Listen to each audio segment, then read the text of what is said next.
좋으신 하나님이 주시는 은총과 또 평화가 이 오후에 사랑하는 여러분들에게 있기를 빕니다.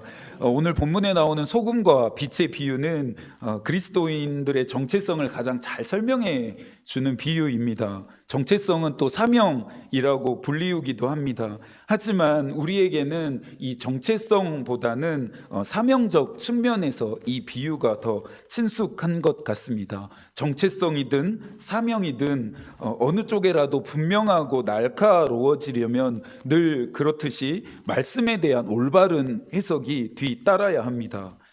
소금과 빛의 비유를 대부분 목회자들이 설교할 때 두 가지의 의미를 모두 다 설명하는 것이 일반적이지만 오늘 저는 소금에 대한 이야기만 여러분들에게 나눠보려고 합니다. 13절입니다. 너희는 세상의 소금이니 소금이 만일 그 맛을 잃으면 무엇으로 짜게 하리요? 후에는 아무 쓸데없이 다만 밖에 버려져 사람에게 밟힐 뿐이니라. 신앙생활을 좀 하셨다 하는 분들이라면 이 소금에 대한 비유를 적용시키는 두 가지의 아마 예화를 들어보셨을 것 같습니다. 첫 번째는 이 소금의 역할을 강조하기 위한 예화로 소금과 바다를 연결시키는 이야기입니다. 넓고 넓은 바닷물이 썩지 않는 것은 약 2% 내지 3%밖에 안 되는 염분 때문인 것처럼 이 세상이 썩지 않게 하는데 교회와 그리스도인들이 그 3% 역할을 하는 소금의 기능을 해야 한다는 것입니다. 한 번쯤 들어보셨죠? 또 하나의 예화는 소금과 음식을 연결시키는 이야기입니다.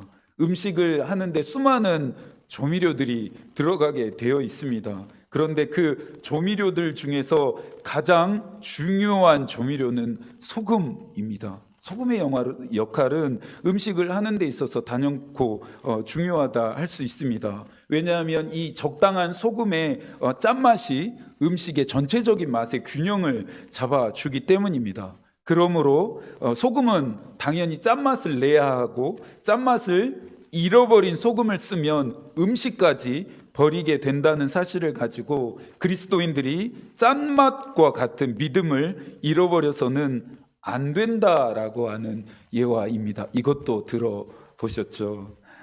적절하고 너무나 좋은 적용들이라고 생각합니다. 그러나 오늘 설교를 듣고 난 후에는 아마 우리 안에 다른 적용점들이 좀 생길 수도 있을 것 같습니다. 관련되어진 책들을 읽다가 조금 전에 읽었던 이 13절의 말씀의 일부가 원어의 의미를 충분히 살려내지 못했다는 것을 알게 됐습니다. 그것은 세상의 소금이라고 하는 바로 이 지점입니다. 이 말은 그리스도인들로 하여금 세상을 품은 그리스도인들이 되게 하는 역할을 오랫동안 해온 것은 맞지만 소금에 대한 문화적인 배경을 지워버리도록 만들었습니다. 영어 성서는 원어적인 의미와 맞게 The salt of the earth라고 번역을 했습니다. 여기서 우리가 주의해서 보아야 하는 것은 세상의 소금이라고 한다면 더 얼스가 아니라 더 월드가 되어야 한다는 점입니다. 이 얼스라고 하는 단어가 세상으로도 번역될 수 있지만 이 13절을 온전히 이해하기 위해서는 흙으로 번역이 되어야 합니다. 그러니 옳은 번역은 세상의 소금이 아니라 흙 속의 소금이 돼야 옳은 번역입니다. 그렇다면 제가 세상의 소금을 흙 속의 소금으로 바꾸어서 13절을 다시 읽어보겠습니다. 너희는 흙 속의 소금이니 소금이 만일 그 맛을 잃으면 무엇으로 짜게 하리요? 후에는 아무 쓸데없이 다만 밖에 버려져 사람에게 밟힐 뿐이니라.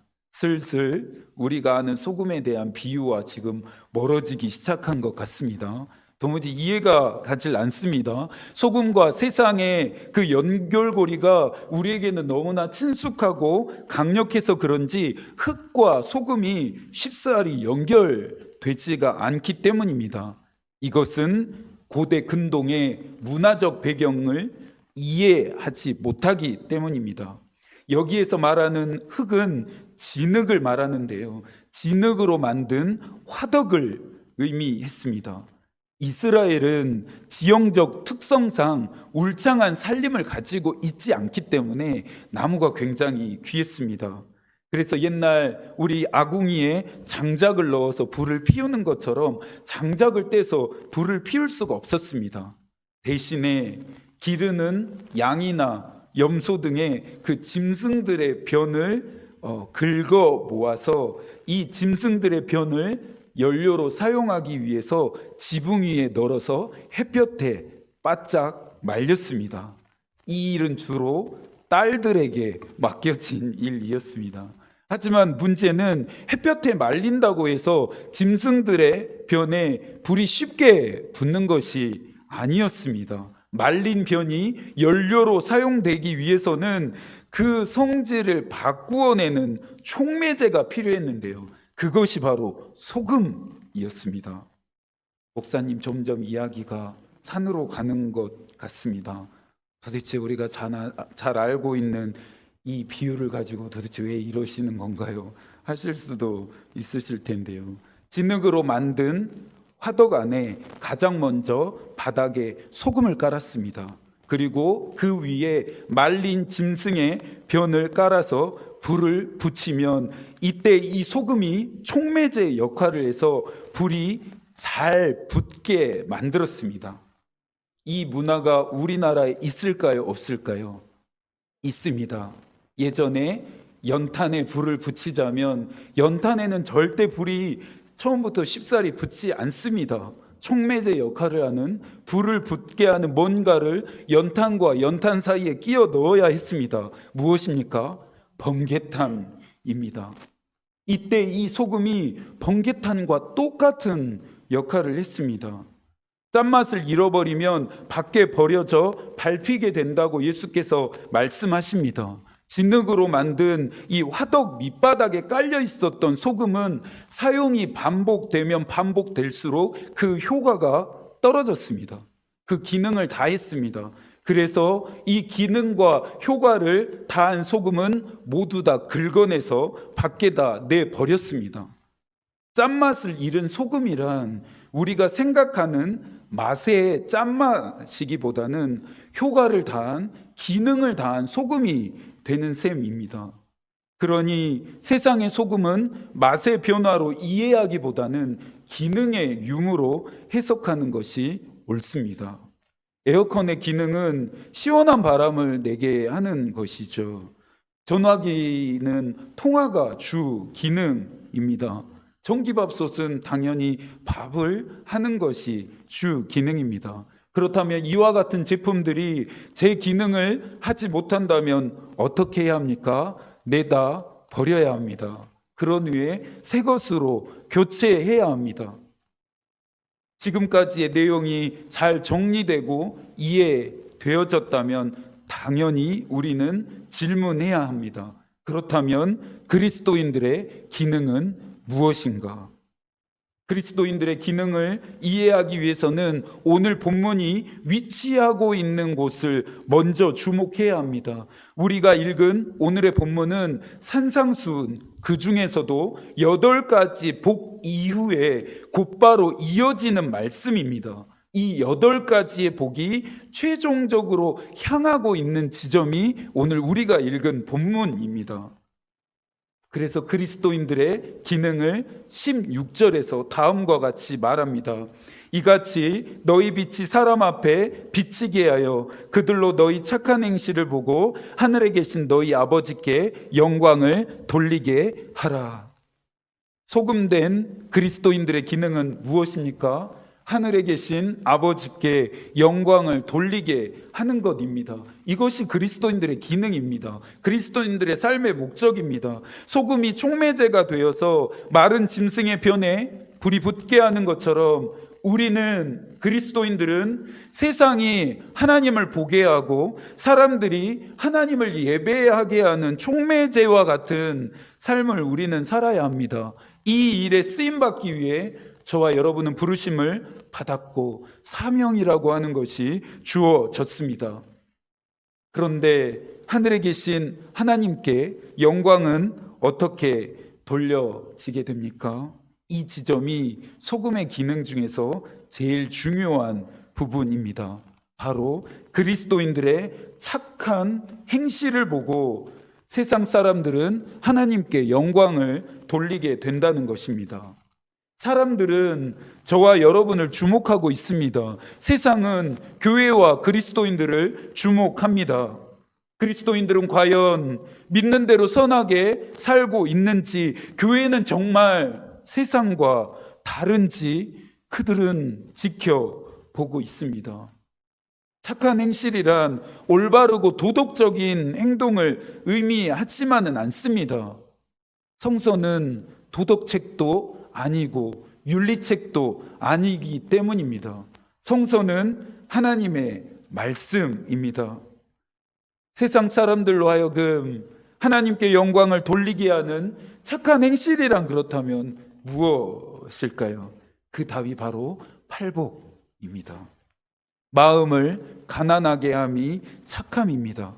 애통함이 착함입니다. 온유하고 의에 주림이 착함입니다. 긍휼함과 마음의 청결함이 착함입니다. 화평하게 함과 의를 위해 박해를 받음이 착함입니다. 그리스도인들의 착한 행실은 바로 예수께서 도전하시고 있는 8가지의 이 복된 삶을 사는 모습입니다. 그렇다면 여러분에게 질문하겠습니다. 여러분은 착한 사람입니까? 여러분을 통해 사람들이 하나님을 알게 되고 하나님께 영광을 돌리고 있습니까?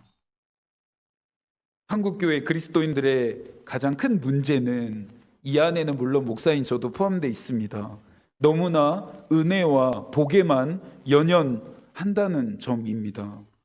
신앙생활의 모든 목표와 모든 목적들이 오로지 내가 받을 은혜와 복만을 향하고 있다는 점입니다. 은혜와 복을 바라는 마음까지 잘못됐다 말할 수는 없습니다. 하지만 이것이 우리의 신앙생활의 동기가 되니 우리의 신앙생활이 자꾸만 삐그덕거리는 것입니다. 그리스도인들을 그리스도인답게 하는 것이 있습니다. 그리스도인들을 세상 사람들과 다르게 규정하도록 하는 것이 있습니다. 바로 사유입니다. 사유는 하나님의 말씀을 오랜 시간 묵상하며 나에게 어떻게 적용시켜야 할지를 질문하면서 답을 찾아가는 과정이라 할 수 있습니다. 그리스도인으로서 나에게 주어진 사명, 내가 해야 할 기능을 알고 싶다면 어떻게 해야 합니까? 끊임없이 하나님께 기도하며 질문해야 합니다.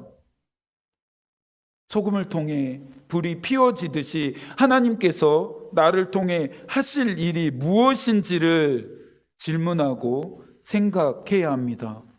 그러면서 하늘에서 이루어진 그 뜻이 이 땅 가운데 이루어지도록 우리는 어떻게 참여해야 할지를 또한 하나님 앞에서 질문해야 합니다. 자신의 사명과 자신의 기능을 아는 사람은 어떠한 시험과 고난 앞에서도 흔들리지 않습니다. 뒤로 물러나지 않습니다. 오늘 오전 예배 시간에 만난 예언자 아모스처럼 하나님의 말씀을 대언하는 기능, 그 일이라는 사명을 받은 예언자들은 수많은 어려움, 위험, 환난, 핍박 앞에서도 결코 지지 않고 꺾이지 않았습니다. 그런데 우리는 세상과 사람들 앞에서 왜 계속해서 지기만 하는 것일까요? 왜 계속 꺾이기만 하는 것일까요? 왜 계속 패배만 하는 것이냐는 것이죠. 소금이 되겠다라고 하는 이빨은 고백만 하고 다른 것에 불이 붙게 하기 위해 내 자신을 드리는 헌신은 없기 때문입니다. 다른 것과 함께 불에 타는 고통과 고난은 견디고 싶지 않기 때문입니다. 십자가는 지고 싶지 않고 십자가를 통해 주시는 은혜와 복만 받고 싶기 때문입니다. 이런 자들은 어떻게 된다고 예수께서 말씀하십니까? 길 밖에 버리워져서 사람에게 밟히게 된다라고 우리 주님이 말씀하십니다. 사명대로, 부르심대로, 목적대로, 기능대로 살지 않는 그리스도인들의 최후입니다. 진흙으로 만든 화덕 속에 소금과 같이 되고 또 그러한 삶을 살려고 하는 그리스도인들이 있는 곳은 조용할 수가 없습니다. 늘 시끄럽고 소란하고 불이 나게 돼 있습니다. 화덕 속에 소금과 같은 그리스도인들은 하나님의 나라와 세상이 충돌하도록 만들기 때문입니다. 착한 행실은 어렵고 연약한 일을 돕는 것만은 아닙니다. 세상 사람들로 하여금 하나님을 보게 하고 하나님께 영광을 돌리게 만드는 일이 성서가 우리에게 요구하고 있는, 하나님이 우리에게 바라시는 착한 행실입니다. 다시 한번 묻겠습니다. 여러분 착한 사람입니까? 여러분 착한 행실을 하고 계십니까? 그리스도인들이 받을 수 있는 최고의 칭찬은 무엇일까요? 너를 통해 말로만 들었던 하나님을 내가 이제는 눈으로 보게 되는구나 입니다. 여러분은 사람들이 하나님께 나아가도록 도와주는 길이 되고 있습니까? 아니면 하나님을 믿지 못하도록 그들을 가로막는 벽이 되고 있습니까? 그리스도인인 나는 세상과 사람들을 화덕 안에서 뜨거운 불로 타오르게 하고 있는지, 아니면 그리스도인인 나는 효과와 기능을 다해 길가에 버리워져 사람들에게 밟히고 있는 것은 아닌지, 이 오후 시간에 우리는 점검해야 합니다. 우리 자신을 돌아보아야 합니다. 우리의 삶을 되돌아보아야 합니다. 예수를 쉽고 편하게 믿을 수는 없습니다. 쉽고 편안한 종교를 찾으신다면 기독교는 잘못된 선택이라 할 수 있습니다. 십자가라는 좋은 예가 그것을 우리에게 증명하고 있습니다.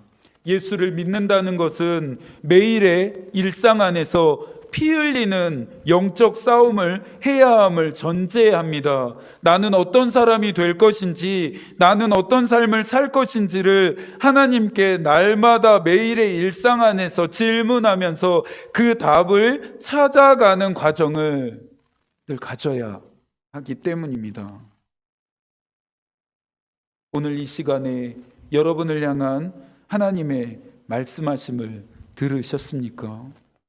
어떤 헌신으로 응답하실지 결단하셨습니까? 진흙 속에 있는, 진흙으로 만든 화덕 속에 있는 소금과 같이 살고 있다라면 계속해서 나의 존재가 그런 소금과 같은 역할을 하는 존재가 될 수 있도록 기도하십시오. 만약에 효과와 기능을 다해 길가에 버리워져서 사람에게 밟히는 것과 같은 삶을 살고 있다라면 하나님께 돌이키시고 나의 삶을 바꿔주시도록 간절히 기도하십시오. 이 한 주도 하나님이 여러분과 함께 하시기를 기도하겠습니다. 하나님의 마음이 우리의 기도가 되고 하나님의 뜻이 우리의 길이 되기를 빕니다. 아멘.